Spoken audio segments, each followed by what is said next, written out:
or Vigyan Jyoti Conclave was an integrated device for different healthcare facilities. Suppose when there is a critical situation ना in medical, जब कोई medical में critical situation होता है, कुछ basic parameters होते हैं जो डॉक्टर्स को हमेशा सुपरवाइज करने होते हैं, जैसे हार्ट बीट हो गया, फिर ऑक्सीजन लेवल हो गया, ब्लड में कितना ऑक्सीजन है, उसके बाद ईसीजी हो गई, ठीक है।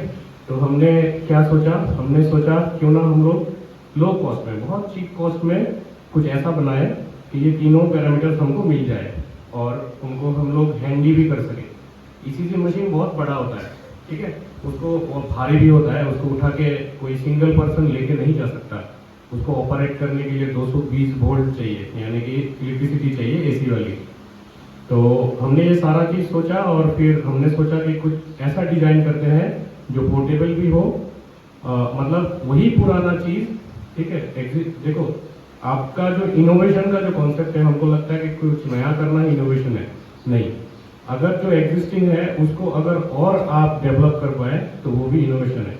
तो हमने वहाँ ध्यान दिया, ना कि कुछ नया करने में। तो हमने क्या किया, आर्डिनो नाम का एक माइक्रो कंट्रोलर होता है। अभी आपका जब विज्ञान ज्योति में रोबोटिक्स का क्लास होगा तब और आप अच्छे से उसको समझ पाएंगे, आपको पूरा समझा जाएगा। जैसे कंप्यूटर होता है बड़ा साइज में, जब छोटा डिवाइस बनाना होता है तो हम माइक्रो कंट्रोलर यूज़ करते हैं। तो हमने माइक्रो कंट्रोलर का इस्तेमाल किया और बहुत सारे सेंसर्स का इस्तेमाल किया, सारे चीज़ों के सेंसर्स की स्टडी की। ईसीजी मशीन बनाने के लिए कौन सी सेंसर चाहिए, हार्ट रेट निकालने के लिए कौन सी चाहिए, ऑक्सीजन लेवल मापने के लिए कौन सी सेंसर चाहिए, उन सब का एक लिस्ट बनाया और क्या पॉसिबल है 2 दिन में वो सोचा। फिर हमने शुरू किया काम। फिर हमने क्या किया, इन सभी चीज़ों को एक जगह पे इंटीग्रेट कर दिया, एक छोटा सा डब्बा में, ठीक है। मैक्सिमम 250 ग्राम का होगा वो डब्बा। एक ईसीजी मशीन जो 15-16 किलो की होती है, उसको हमने पहले तो 250 ग्राम में कर दिया, वो हमारा पहला अचीवमेंट था।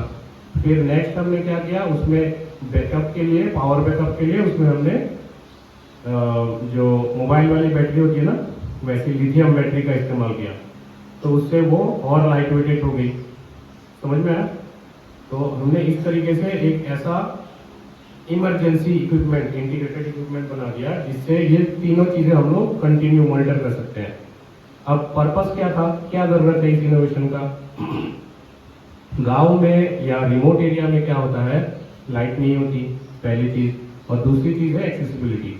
अगर कोई बहुत ज़्यादा बीमार इंसान है, ठीक है, या बहुत क्रिटिकल हालत है किसी की, तो उसका जो लाइफ सिस्टम है उसको मॉनिटर करने के लिए वहाँ पे ट्रेडिशनल बड़ा ईसीजी मशीन की जगह पे हम वो इस्तेमाल कर सकते हैं, ठीक है। तो इस तरीके से हमने अप्रोच किया और आपकी पल्लवी दीदी ने उसको बहुत अच्छे से उसको एक्सप्लेन किया, वहाँ पे कन्विंस कर पाए, उन लोगों को बता पाए कि ये सही में काम का चीज़ है, इसलिए उनको वो प्राइज मिला, ठीक है। तो आप ध्यान रखिएगा, कुछ नया करना हमेशा इनोवेशन नहीं होता।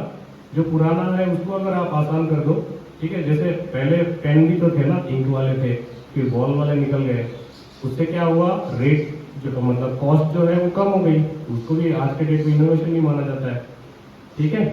Thank you.